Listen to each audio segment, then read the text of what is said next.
Imagine you're face to face with a charming stranger. They're witty, confident, and seem to have it all together. But something feels off. Could you be dealing with a psychopath or maybe a sociopath? And more importantly, would you know the difference? Welcome to a journey into the dark corners of the human mind.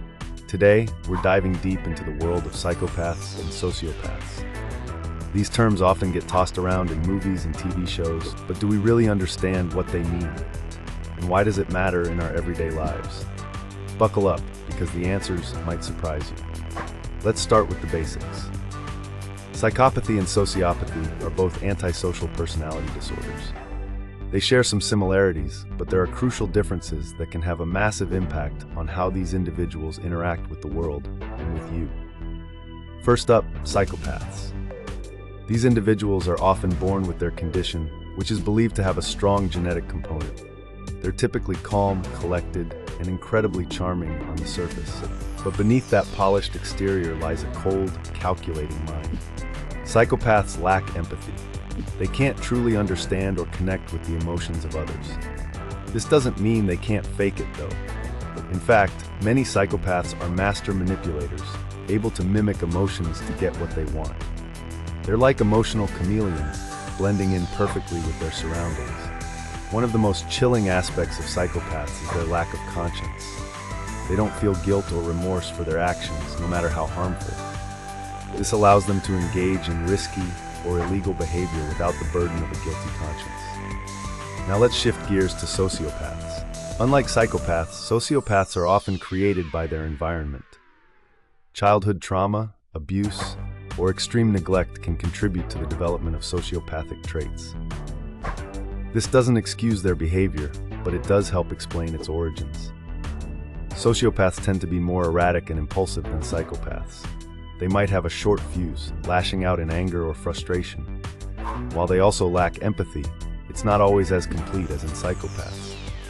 Some sociopaths might form connections with a select few individuals, even if those relationships are still largely self-serving.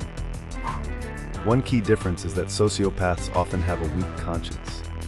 They might feel some guilt or remorse, but it's usually not enough to stop them from engaging in harmful behavior. They're more likely to rationalize their actions or blame others for the consequences. So, why does all this matter? Why should you care about the difference between a psychopath and a sociopath? The answer is simple. Knowledge is power, and in this case, it could be your best defense. Understanding these disorders can help you protect yourself and others from potential harm.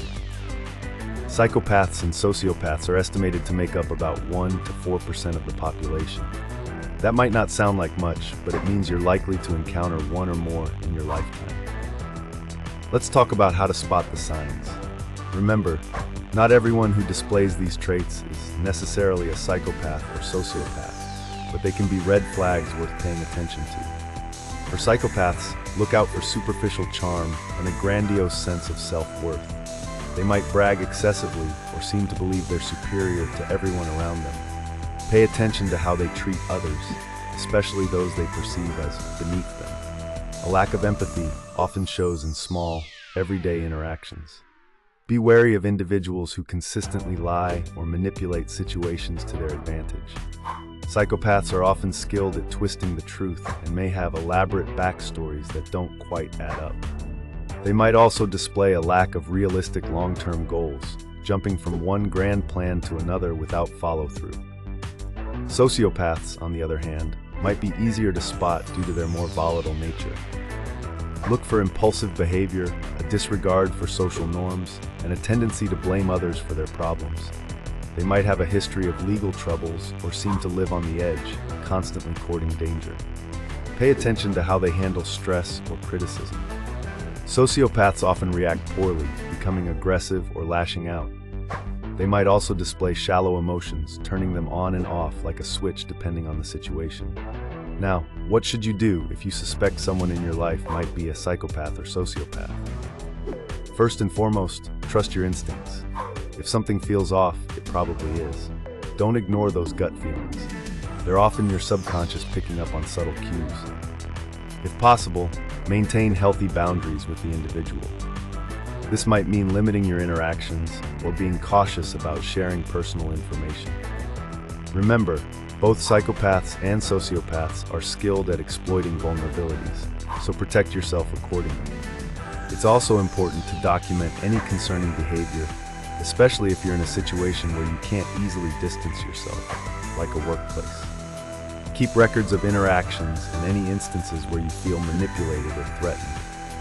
If you're in a close relationship with someone you suspect might be a psychopath or sociopath, consider seeking professional help. A therapist or counselor can provide guidance on how to navigate the situation safely. Remember, it's not your job to diagnose or fix someone with these traits. Antisocial personality disorders are complex and require professional intervention. Your priority should be your own safety and well-being. In conclusion, understanding the difference between psychopaths and sociopaths isn't just about satisfying curiosity. It's about equipping yourself with knowledge that could one day make a crucial difference in your life or the lives of those you care about. By learning to recognize the signs and understanding the potential dangers, you're taking an important step in protecting yourself and others. Remember, not everyone who displays these traits is necessarily dangerous, but awareness and caution are always wise. So the next time you meet that charming stranger, or if something feels off about a longtime acquaintance, you'll be better prepared to trust your instincts and take appropriate action. Stay safe, stay aware, and remember, knowledge truly is power.